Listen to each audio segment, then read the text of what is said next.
Welcome back, everyone, to the Mic Check Show, the show where the host fumbles his words more than Tony Dorsett. So for today, my guest is the one, the only, Axsivier Lawrence. Oh, thank you. So Xavier, I'm glad to be here. How you doing? I'm doing really well. I'm excited to make it onto the show, and hopefully spread the word and get more people watching. Awesome. Yeah, I really need those numbers up. We'll get the numbers up. Perfect.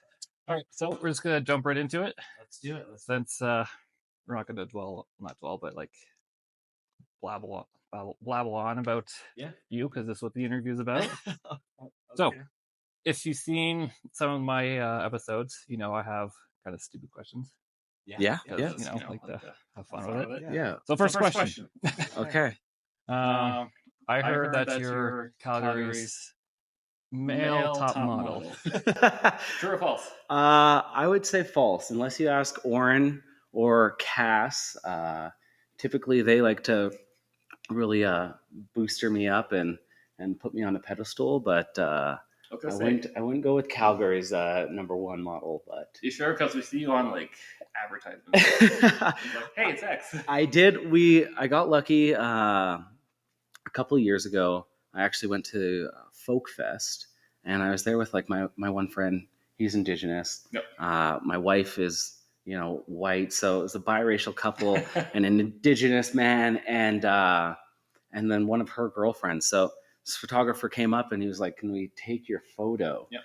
And they took that photo and they have used it like on, I think, like the Calgary website, Folk Fest tickets, a whole bunch of other random stuff. And then, I've done a couple of other shoots within the Calgary area now that I'm here. But Yeah, I think I saw you on the Roughnecks one too. Yes, yeah. We did a Roughnecks game one time, which is pretty cool.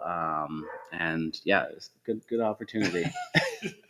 We're talking to get that lucky. Yeah, no, it was fun. It was super fun. They, give you clothes and send a photographer down and take your picture during the game. And the Roughnecks ended up like destroying whatever team they were playing. So yeah, we were able to get some good shots. That's awesome. Yeah. All right. So now for the real reason we're here, football and your career. Yes. So you've been in the AFL for how many years now? This will be. I joined the AFL in 2014, but I took a couple of years off. But like 10 years, 9 years about that. So your whole time in the AFL has been, I'll say, spectacular. You've been putting up the numbers. Thank you. What was your journey to get to the AFL? The journey to the AFL was a little different than most. In Alberta, we have like the Canadian Junior Football League. Yep. So after I graduated high school, I went and played for the Edmonton Huskies. Okay. And I did a couple years up there, and then I retired. Timber. That's sorry. He's just going to probably sit here. Sorry, pupper. I did a couple years up in Edmonton, and then I ended up moving to back to Red Deer, and I had retired from football, and my buddy was dating this girl at the time, and her sister's boyfriend was Todd Lewis from the Buccaneers, and he called me and he said, "Hey, there's this men's football team. We would love to have you come out and play." And I was like, I don't know if it's for me. I showed up, and it didn't feel right. But Devin Hand called me a couple weeks later, and he said, "I really want you to come play defense for me." And I was like, okay. Kind of talked me into the perspective of the game, and I kind of got to see the game from a completely different light. Okay. And it relit a flame for me. Yeah. That's what usually happens. Yes, absolutely. That's how they get you. And there's so many good people that were on that team, and it was a different aspect. When I played junior football, it felt like it was offense versus defense. Oh, yeah. And they really built a community down there. Yeah. Yes. That's what I find with the AFL. It's all like we're all like one. It's not just offense, defense. Yes. Not just with your group. It's the whole team. Absolutely. Yeah. it's a different experience, and I'm glad that I went through it. Awesome. Well, speaking of the Bucks, so you went with the Bucks to the Gators. Yes. But your start with the Bucks, how was that experience until you moved? Yeah, the start with the Buccaneers. Like I said, I actually played defensive back for the first time since high school, and it was a completely different perspective. So that was really, really nice. And then it started in 2015. It felt like we were building towards something, and we were getting closer every year. In 2014, we were okay team. 2015, some new players came down to the team, and we were grinding away. In 2016, Brandon Lay came down, Josh Blanchard, Jamal Henry, a whole bunch of just studs. And we made it to the final that year. And unfortunately, we lost. And then, building. And then in 2021, we were finally able to get it done. So it felt like it was a win for that team, but also the community and everybody that had played before. Yeah, that's what I noticed with Red Deer. They always have a great crowd.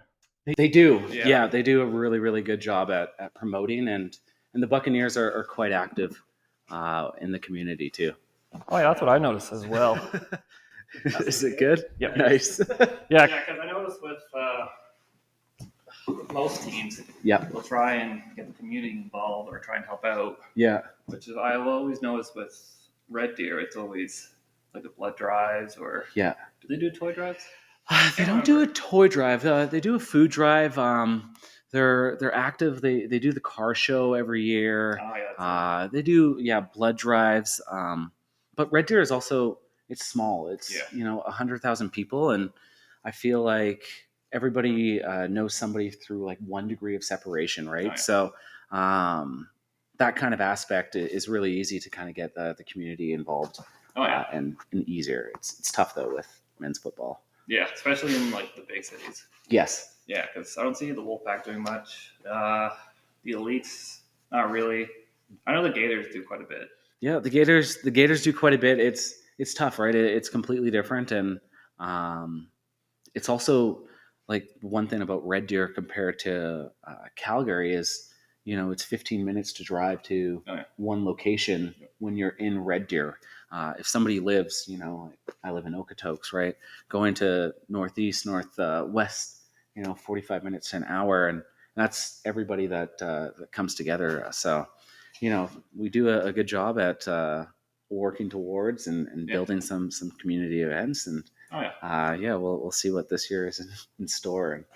Oh, speaking of the long drives, your time with the Bucks, were you living in Red Deer or in Calgary? I was living in Red Deer. I actually, I only played for the Gators because I moved down to Okotoks. Okay. So I lived in Red Deer my whole time playing there. Okay, it's just, yeah. So you must have heard people driving up. There was some players that like Ben and Braden and Don. They would drive up to play in Red Deer, and my last year playing for the Buccaneers, I think like the last 2 months, I was making that commute to those practices because it's really, really important. Oh yeah. You want to be there. But... I'm a huge advocate of practice. I think practice is almost like more fun sometimes than the actual games. Yeah, I know what you mean there. Yeah, I think there's an aspect of like really getting to know your teammates, joking around. I don't really take things too serious. Yeah. And like honing your craft and kind of building that relationship where it doesn't happen in games. No, it's more serious. Yes, yeah. Yeah, that's why I love going to practice. Yeah, absolutely. Yeah. Like I may hate it when it's plus 35, but... Yeah, the plus 35 days, or like last year, May and even a little bit of June, it was freezing. Yeah, it was so weird. So cold. That was not pleasant. Yeah, that's Alberta for you. Yes. Yeah. I can't believe people drive that much just for practice. Yeah, I know. I wouldn't even drive like 45 minutes for like, let's say I switched to Red Deer. Well, not Red Deer, Airdrie. Yeah. Yeah. No, you're. Oh, like, now you're too far. Yeah. Even though it's like an extra 20 minutes. Yeah. Well, I mean, your time is money. True. All right. So since you've been in the league for quite a bit, yes. Now you played. I say pretty much every team. I believe I've played every team. Some teams that don't even exist anymore. True. I have played. Yeah. All right. So a lot of people kind of like to dodge this question. Yeah. But I'll kind of morph it. Okay. What team do you dislike playing now, or team you hated playing in the past? So like a certain team. I feel like every team aspect. Wow, it is the animal show. Yeah. There kind of goes through eras. So I feel like for myself, 2014, it was the team that I disliked playing the most was the Irish, or the Wolfpack, actually. Yeah. It was Wolfpack. And then 2015, 2016, it was Fort McMurray. 2017, it was the Gators. Ironically, 2018, it was Fort McMurray again. 2019, Wolfpack. 2020 didn't happen. 2021, Irish. And then 2022, Cold Lake, and then Cold Lake since. So pretty much your hate has just been spread out. Yeah, I spread my hate to everybody, but it's all fun. It's all fun, and I feel like I usually get in the last laugh. Yeah, that's true. Yeah. One way or another, you're gonna get the last laugh. Yes, absolutely. Yeah, because usually for me, during my time, it's always been the Irish.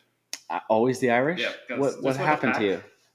Just because that pack Irish. Yes. Rivalry. Yeah. It's strong. Yeah. You know. And like the other years, I'm like, well, we're probably gonna lose or whatever.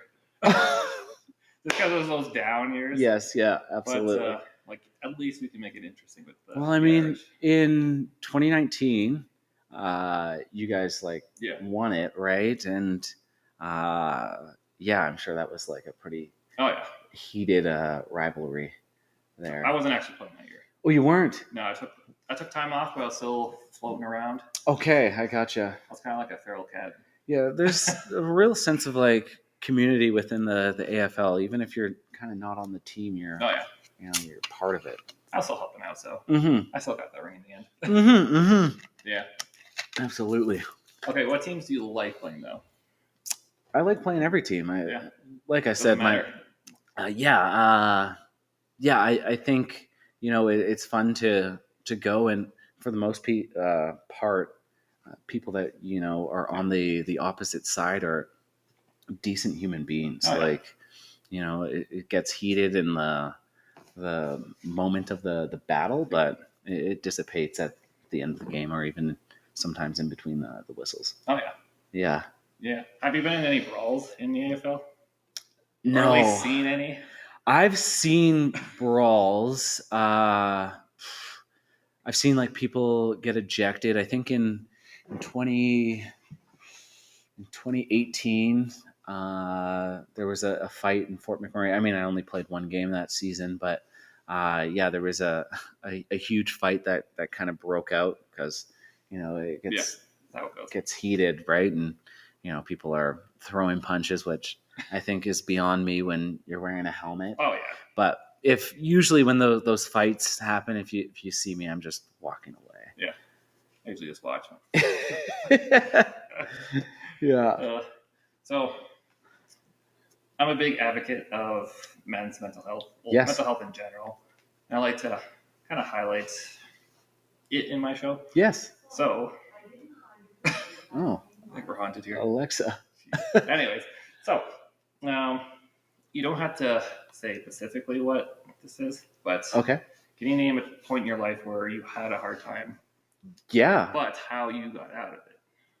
Okay. Well, let's keep it on like the football aspect. Yeah. In that 2018 season, I thought that we had a really good shot at winning the championship that year. 2016 we came really close. We were in the final. 2017 some players had stepped away, and then they came back for the 2018 season. And I was training really, really hard. And, we were playing Fort McMurray, and I ended up rupturing my Achilles in that game. And I had some lofty goals. I wanted to have 1,000 yards receiving, and do all of this other stuff. And for the first time in my life, I had never been able to walk. I've been injured, but nothing of that magnitude that kind of required surgery. So, for the first couple of months, you're not really sure. There's a lot of uncertainty in the air. Are you going to be able to play again? Is this kind of it for you? Will the surgery work? So that takes a big toll on your mental well-being. But to kind of get out of that, I felt like I talked to people all the time, whether or not they wanted to listen to me or not, and let them know my struggles, and doing research and journaling, and really I felt like I had poured a lot of myself back into rehabbing, and that was kind of my medicine. So that's good. Yeah, because a lot of guys, they don't seek help or at least talk about it. Yeah, they just bottle up inside until it just explodes. Yeah. I've seen it. I think we've all been guilty of doing that ourselves. But I find when you don't talk about something that is bothering you, then you become almost fixated on it. I'm not sure if you've experienced that, but I have. So communication is so vital in whatever you do in life, whether or not that's relationships, your own mental health, friendships, etc. Yeah, it's just it's a relief once you get it out. Absolutely, and I love that question. It's good, right? For who's ever watching, right? To almost be mindful sometimes of themselves. Yeah, because a lot of guys, once they finish playing football, they don't know what to do to themselves. Mm-hmm. So they get into that dark mindset. I feel like for myself, I played football, and then I stopped playing until Todd Lewis brought me back. And then while I was playing football, I went and played, I guess you don't really play cross country, but I did cross country and track and field at Red Deer Polytechnic, now college, previously. But even transitioning from that life, it was like, oh, what do I do? And I'm sure a lot of people, the nice thing about the AFL is you can play till you play forever. But there does become a point where it's like, when is your time? True, especially once your body's hurting. It's screaming at you. yeah, exactly. Speaking of your body, how's the Achilles doing after the surgery? So I got really lucky. I did a kind of a progressive surgery that they were trying out. So I was actually able to return to sport like 7 months after the injury. That return to sport, though, so quick has caused a tendinopathy in my left Achilles. So I've been working through that. Sometimes it's good, and I think last season, for the first like 4 games, it was brutal. I thought maybe I was going to rupture my left Achilles. Jeez. Yeah, I did notice that. Yeah. I hope nothing bad happens. Yeah. No, it was really bugging me, but been going to physio and staying on top of it, and that's one of my goals this 2025 season. It's just like stay on top of your health. Don't let the wanting to just push through. It's sometimes you have to actually listen to your body, and it's like I can't go. Yeah, depending on, it's like, it could be just like a bump, a bruise, or this could actually tear. Yes, yeah, absolutely. And I don't want to do that. Was it non-contact? non-contact injury. I'll send you the clip. You can. Okay. You can. I put together like a Clint Eastwood, I think, thing on my Facebook years ago where I was like running and just shot. That game was it was crazy. Like that was the best game I've ever played. It felt tight before, and I was talking to my buddy Mark, and I was like, my Achilles just is kind of bugging me. And after warm up, I went into the locker room and I put like some heat rub on it, and came out. They were playing man coverage, which most teams don't do. Brandon threw me the ball like 15 times. I had 250 yards, and it was like 3 minutes left in the game, and it was obvious Fort McMurray was going to beat us, but we were in a position where if we beat them at home in Red Deer by more points than they beat us, then we could still host. Yeah. So we were in the huddle, and Lay was like, "Can you beat them on a go?" And I was like, "Yeah, just throw me the ball." And I just jogged into the line of scrimmage. I took like 3 steps and went to plant, and it just felt like somebody hit me in the back of the leg. Yep. And took my helmet off. I rolled over and I went to feel where my Achilles was, but it was like mushy, like squeezing like the top of your calf. And like, damn it. Yeah, I was like, it's not looking good. So brutal. Yeah. Well, good thing it's all healed up now. Absolutely. Yeah, and fingers crossed something else happens. No, yeah, honestly, absolute blessing. It made me more grateful for my legs and my health and all of that. Yeah. Or challenges can be a blessing in disguise. Yes. Yeah. They're pretty shitty at the time. You don't want to deal with it. Power of spin. Yep. Yeah. If you spin it positive, then it's always good. Yep. So speaking of positivity, going up now, for playing for so long, there's always funny stories. Yes. Yeah. So can you think of any of them since your time in the AFL? Or even high school if you have it? High school. Oh my gosh, that almost seems like a blur to me. AFL. Let's go with like a travel story. I mean, even last year with our team coming back after the Cold Lake game was almost ridiculous. Like we weren't able to stop for food, and then people were like, I think I was sitting beside Alex, and he was like, I have been dieting all week so I can get a burger from A&W, and then that has been taken off the table. He was like on the verge of tears, which is hilarious. And then people wanted beer, and we ended up like being able to stop. But so that's kind of funny. But in 2015, our team went up to the Buccaneers went up to Grand Prairie, and the overnights are always kind of a little crazy. So everybody goes out to the bar, and they're having happy drinks, and they're feeling good. And we come back to the hotel, and there was like a group of I don't even know. I think guys that worked on the rigs playing like floor hockey in the parking lot. So we decided that we were going to challenge them to a match.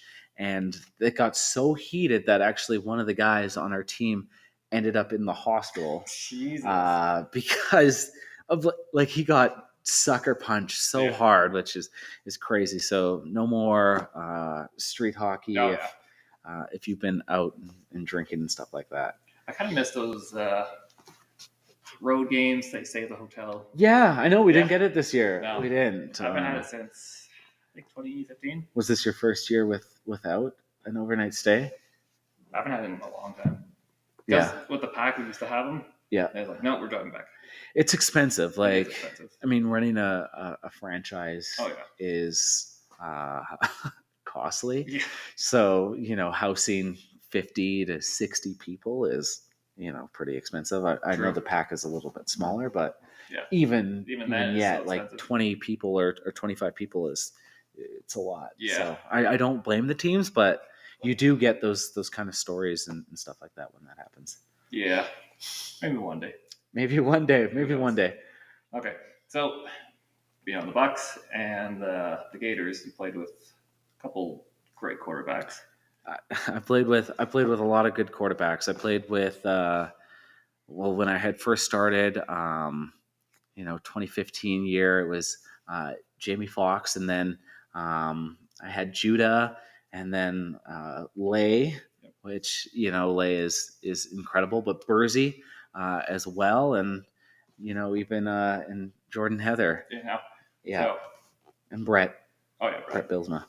So the question is, the only great quarterbacks that I know of all that list is Jordan Heather and Britton Lay. Yeah. 2 minutes, fourth quarter. Who are you going with? Well, to pick a quarterback, you have to realize their strengths and what kind of differentiates them. Jordan is the most like timing quarterback that I've played with. He wants you to be in a spot and he's throwing it to that spot. Whereas Lay is a gunslinger. If there's a window, he's always going to take that opportunity. So to answer the question, I'd go with whoever throws me the ball when the time is needed, and they know who they are. Yeah. Speaking of Jordan, so I don't know if you've been paying attention to the Team Canada roster. Yeah. It was ridiculous that he got left off. Yeah.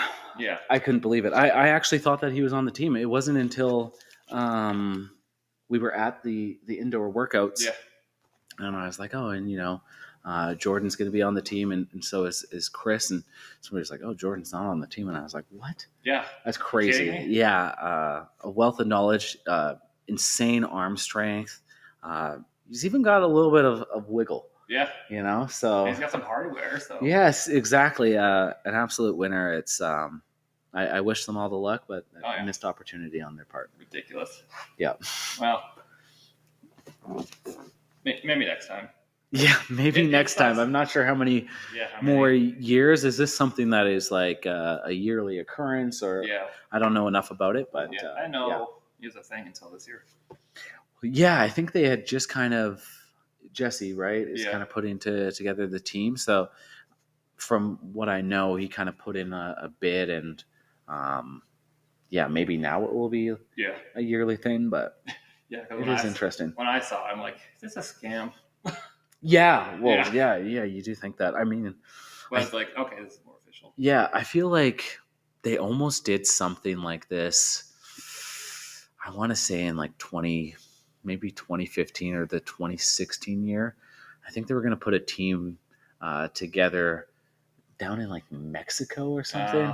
I could be wrong. Yeah. I got a message then, and I was like, oh yeah, we might be putting the team together. And I was like, I'm in, but it ended up kind of falling through. So, but yeah, there is an actual name to it, so nothing really to worry about. Yeah, this one's pretty official.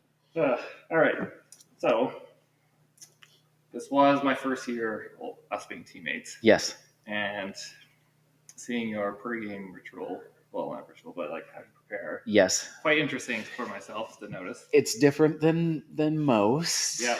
So, tell the viewers what your pregame is and how you get ready for the football game. So, typically I like to, I don't really eat breakfast, so it kind of depends on the game, but normally I break like my fast or whatever at like noon or 2.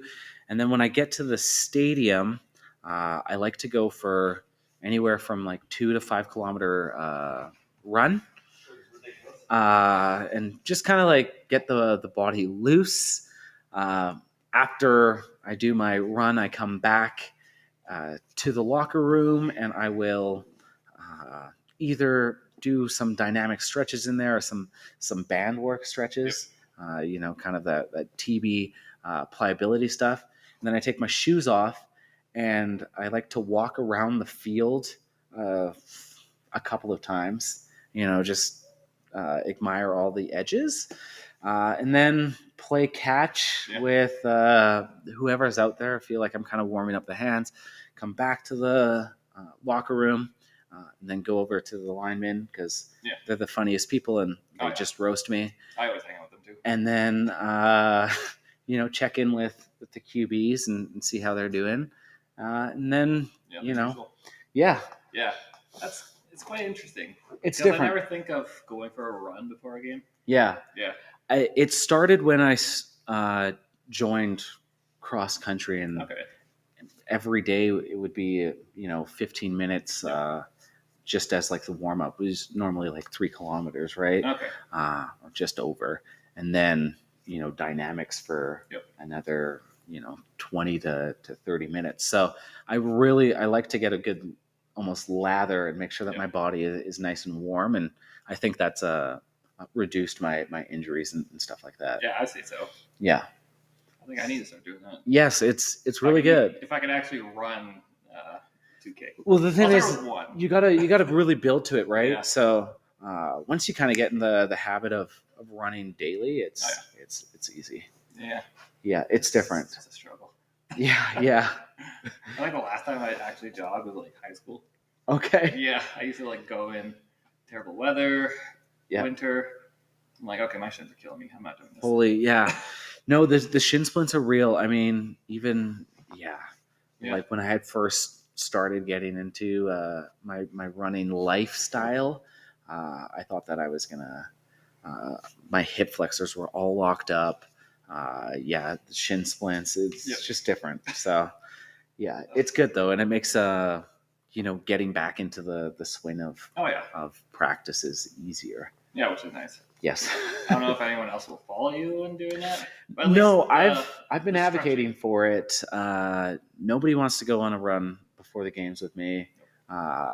So maybe this year some of the younger receivers might join me, but we'll see. Yeah, they're full of energy. Yes, they are. Because I noticed a lot of the younger guys are starting to do some of the stretches you're doing. Yeah. Brian, he does like the hip flexor stretch because he actually last year he was battling through. He tore his quad. Jeez.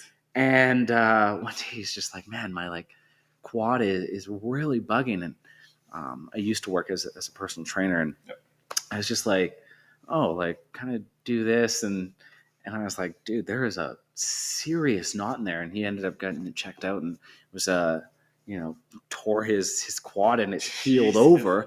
So that one stretch, hip flexor quad stretch, really helps kind of loosen that up, and he's implemented it. I'm sure he probably even does it at the gym. So it warms my heart. It's a must for me too, though. Yes, because I have terrible hip flexors. Yes. So usually for mine, it's either the hammies, or the back. Well, if it is your back, usually it's because your quads are actually tight. Oh yeah. It's just kind of like it kind of pulls your hip flexors forward, which actually drives that back pain. And there's nothing worse than back pain. I know, it sucks. Yeah. Yeah. So it's like I'm getting old. No, it's just the hip flexors. Yeah. But you got to take care of yourself now so you can have fun in the future, right? Yeah, that's usually. It's always been my problem with my hips. Yeah. And I've been ignoring it for years. So I got in high school, planted hips, and oh no, I didn't get it checked out. Then just years of ignoring. So you were playing football, went to go take a step, and yeah. I had that. I've had that twice, and that is the worst. Yeah. You're just I can't walk. Yeah. So I just ignored it. Yeah. That's tough. I think it was 2022 is when I actually got checked out. Yeah. It's your hip flexors. It's not your hammies. It's not your back. It's the hip flexors. Yeah. I'm I have after this podcast, I'm going to show you a stretch. It's going to change your life. And by the next podcast that you do, I want you to tell the people how your hip flexors are fixed. Oh, I'm definitely doing that. Yeah. Well, it's going to be a week. Yeah. Okay. Well, might need a little bit more. When it actually comes out, it'll probably be better. Okay. Yeah. Exactly. Because you have to edit it and all of that stuff. You know? It's all me. Yeah. I need to hire people. Yeah. I'm the cat. Absolutely. Where are we at for time? Perfect. So I'm going to add a couple questions in here. Okay. Do you follow the NFL or anything like that? I love the NFL. Okay. I'm obsessed. As fans and fans and players like to compare themselves to other players. Yeah. Who would you compare yourself to in the NFL, past or present? Oh, very, very interesting question. When I was growing up, my favorite player was actually Terrell Owens, Yep. which is personality of you? complete opposite personality, complete kind of play style too. He's more physical than I am. You're more finesse. But yeah, I think somebody had said that AJ Green, who used to play for the Cincinnati Bengals, that is like my prototype. So, he's a good player. I take it he's not like a superstar or anything like that, but I could totally see that comparison. And he's a good player. Who do you think? Yeah, I'll put you on the spot. For you, I'm not sure. I've never really thought about it. Yeah. Go to the old memory bank here. You take your time. I say Marvin Harrison. Marvin Harrison. It's like the route running and the sure-handed. Oh, yes. Thank you. Yeah, legendary player, Hall of Famer. Yeah, so Hall of Famer. I'll take that. Maybe one day you'll get into the AFL Hall of Fame. Yeah. Whatever. Do you know how that? Do you know how that kind of works, or like? I have no idea.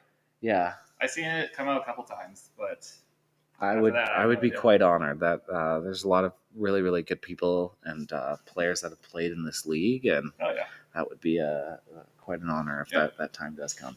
Yeah. And okay, next question.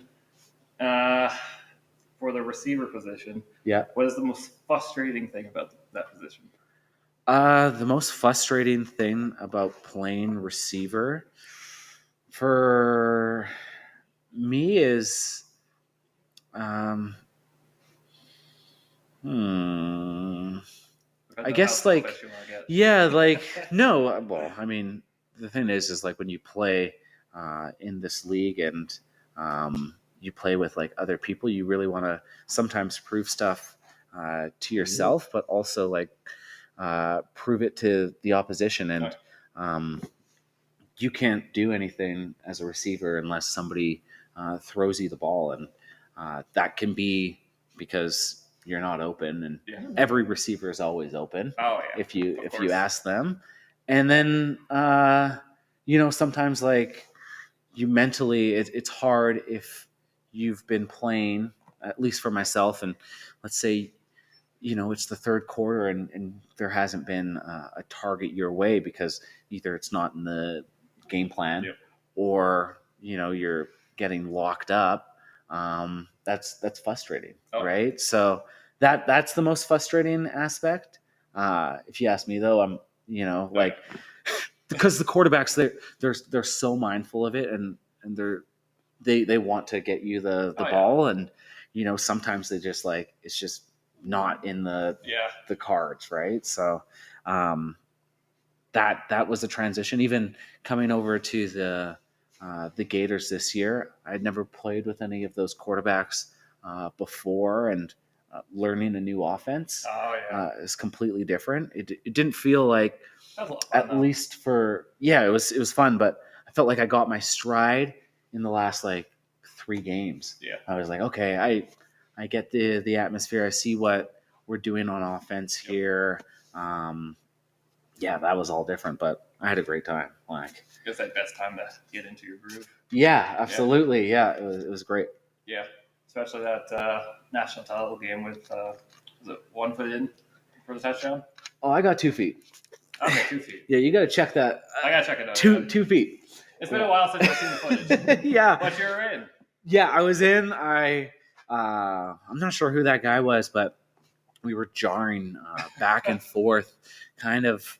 I mean, that was probably like 5 minutes in, but he's quite physical or DB, and on that play, he for some reason he backed off like 10 yards, and I was like, oh, he's just gonna bite so hard on this post, and I went in, and then when I came out, I started like yelling like cooked, like really want to get in his head, and it's perfect. Dom got the audio, so you can actually kind of hear that, and That's a different perspective. A lot of time you don't actually get kind of coverage like that. It would just be me being like, yeah, I told him that I cooked a mid route, and people are like, okay, Yeah, sure. Yeah, totally. Yeah, I have the video evidence. Gotta love those. Yes, absolutely. Yeah. I do love it. And one thing I'm glad for with that game is that they fixed. They got the new field. Yes. Because if it was the old one, you'd be going into a hole. Mm-hmm. I don't know if you. Yeah, that I did. I played a couple of games on that. That Airdrie, or the old Airdrie field, and now that it is fixed, it's beautiful. There. Yeah, I'm glad that they were able to kind of get that done. Yeah, because that was a dangerous field before. I don't know if anyone actually hurt themselves in that area, but well, I don't know. It felt like the field almost like it was sloped too. Oh yeah, that's probably why I did so well on that field. Oh yeah, because my high school field was the same thing. Yeah, it was sloped. There's like certain holes. You were used to it. You knew where to set people up. Yeah, actually, it happened once. So being on a corner, and he was chasing me. Got pretty close. I'm like, I remember where the hole is, so I went around it. And no way! Oh my goodness! Like, that's kind of amazing. Home field advantage. That is home field advantage. Yep, absolutely. So, yeah, it's gonna be fun to play on that field again. Yeah, it will be. I don't know if the Gators will be going to the Irish field this year. I don't know. I mean. I'll find out later. Yeah, we'll find out. I think the schedule is out. I feel like every game is in shoaled ice. Yeah. Like for at least for the Gators, it's very for nice the Gators. Yeah. So I'm not sure if we technically have a home game or an away game. Timber. Yeah, the way's close by. Yes, it's nice and close. I was gonna say everything's a home game for you. It takes. Well, yeah, I got to go from minutes. Okotoks. Yeah. Every game's a road yeah, game for you. So that's all right. It's better than like. Yeah. Edmonton, like last year. Oh yeah. We drove up to Edmonton. We went Kelsey and I went the night before, and and then it got canceled, and I was like, "Are you kidding me?" It was cool though. I got to visit some family and friends that live up there, so blessing in disguise, power spin on that. But yeah. I picked up Peter. Did you? And then it's like, okay, we'll get breakfast and we'll go. But as soon as we got breakfast, like, game's canceled. Oh, so you didn't even get out of the city? No. Oh, that's nice. So pretty much, I just picked Peter up, and then, bought him breakfast, and then took him back. Oh my gosh! Like, all right, Peter, I love you. I love you enough to buy you breakfast. Oh, that's my son. He calls him. He calls me Dad, so that's hilarious. I'm glad that you picked him up. Yeah, he's a good guy. Mm-hmm. So we'll go with 2 more questions. All right, let's do it. Run this too long. Before my girlfriend gets mad at me for not being home. Yeah, well, you have a commute too. Mike came down all the way to meet me at the Saskatoon farm. So see, I'll drive anywhere for my guests. Yeah, past an hour. Okay, nice. That's good to know. Because I do want to interview people from what's it called GP. Yes. Cold Lake. Yeah, you might have to do those ones like a Zoom or something, or like And then the Red Deer people might even come down and see you. Yeah, maybe. Come to the big city. I don't have a place though. Yeah. Okay. Yeah. That's my problem. True. So it's better for me to go somewhere. Yeah. Absolutely. Anyways, I had the question. Sorry, I cut you off with. That's fine. It happens. That's my brain. So I won't exactly end it here, but you got 2 more in you. I do got 2 more in you. I actually wrote the one down. Damn it! Is it on your phone? No. Okay. If it was on my phone, I have to stop it. Yeah. Okay. Oh, I know. So, what would be your favorite jerseys of the AFL? Oh. If we're going with fashion now. My favorite jersey of that I've played in, or that just in general. We had these for the Buccaneers. We had these all black jerseys, which I absolutely loved, and those were new to us because we originally kind of had our red and white ones, and then. Did you guys have well, originally when I had first started, I think it was just a red jersey. Yeah. And then for 2015, we got white and red jerseys. and then somebody washed them Yeah. together, and it made the jerseys pink. And Mark Fay was livid. And I was like, it's like kind of like a hinge. And he's like, no, they're ruined. But we ended up kind of using those for our breast cancer games. Yeah. So, blessing in disguise. Yeah. And then last year for the Gators, I love the powder blue. Oh, yeah, I love those jerseys. I think that they look really, really clean. Yep. Yeah. The one thing... What's your favorite? I like the Fort Max jerseys. Fort Max? Which color combo? Because they had like the black, and then they had... Yeah. I think they even had a gray. I like the gray ones. Yeah. Yeah. Which is pretty cool. Yeah, they had a few. I do like the baby blues. Baby blues, yeah. The Gators that Airdrie just got new jerseys. Yeah, I wish they were more green. Yeah, it feels like it should be a little bit more green. And one thing I've noticed with the AFL, it's all white or black helmets. Yeah, I think they're just like easy to paint. Still, it would be cool. I want the Bucks to have red helmets. A red helmet? Yeah, red.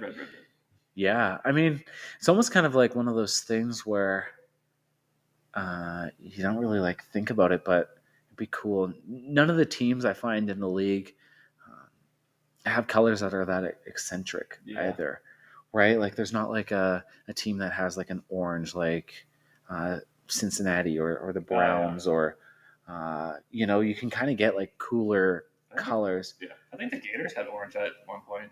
They did back, for like their like fighting jersey, right? I'm not sure. I don't think so. Oh, I thought it was like a Wounded Warrior thing. I could be wrong. I could be totally wrong. I'm not the best with my AFL. Finding old stuff with the AFL is a nightmare. Yeah, unfortunately, there's like no website or no one wants to write anything down. Yeah, like even like stats or. They used to do that. They did. Did they do it this year? I feel like they maybe did, but I don't know. Yeah. They did. It used to be pretty good, like pretty accurate on schedule, and it's just gone to the wayside. The people got lazy and just didn't want to do it. It's tough. Yeah, it takes a village. True. All right, so closing question. All righty, let's hear it. 2025. Yes. What can we expect from you, Axsivier Lawrence? This year, I want to, finish just as hot as I finished last year. So, a little bit more involved with the offense. Put up some good stats for my own selfish reasons. I want to compete with Ben a little bit more. He dominated me this year. We always kind of have like a good competition. I want to learn more, right? Oren and Cass and Kurt, they're just like a wealth of knowledge. So, talk to them more, kind of get their perspective. And then same for even like the players that are younger. Make sure that I'm passing on a little bit more information. And, it's nice and easy playing on the Gators because, we got best quarterback, best running back, and I play on the same side as Ben. So, it's kind of like, who are they going to cover, right? True. So, and even if like Ben goes down, there's still someone to come up and absolutely, yeah. It's like there's so much depth on the team. I feel like all the way from our starters to even our backups, anybody's completely interchangeable, and they all have playmaking ability. So it was great. Yeah, it's pretty good. Yeah, so who knows about this year, but I'm assuming it's going to be just the same. I hope so, right? Like I hope that there's good competition too. Like it's nice to play these teams and really like see where their money is made, right? And what they've been doing in the off season to kind of combat us. Yeah. Well, one thing I hope to see this year, this is a Kurt thing. Okay. Either a rushing touchdown from you, or a passing touchdown. I would love. Because you do have an arm. I get to play QB7 with whenever no one's there. nobody's there, I get to kind of do my stuff. Or sometimes in scout offense, I get to play QB, and I love doing that. So I don't know. Maybe I'll hang out with the QBs a little bit more this year, and I can learn something. I can throw the ball. I mean, I've been messaging with Bryce, and he's coming up with some new plays that he wants to put into the offense. So I'll have to tell him, hey, I need you to show me some of your rushing stuff, and I also want to be able to throw the ball. So we'll see if we're able to put some of that in there. That would be sick. So Kurt Bryce, put that in. Put in a throwing. We need it. Pass. I need it. It'll be fun to see. I need it. Yeah, absolutely. Perfect. So hopefully I get to see that. Yes. Yeah. Awesome. I hope so too. Well, thank you for being on the show. Oh, thank you for having me. It was a pleasure. Problem. It was an absolute pleasure. So, the end of the Mike Check show. Thank you for tuning in. Yeah. Next week, I'm not going to say because you gotta keep them on the edge of their seat. So subscribe. I'll get those numbers up, and hopefully get the word of the AFL out. Absolutely. So take care. Peace. Awesome.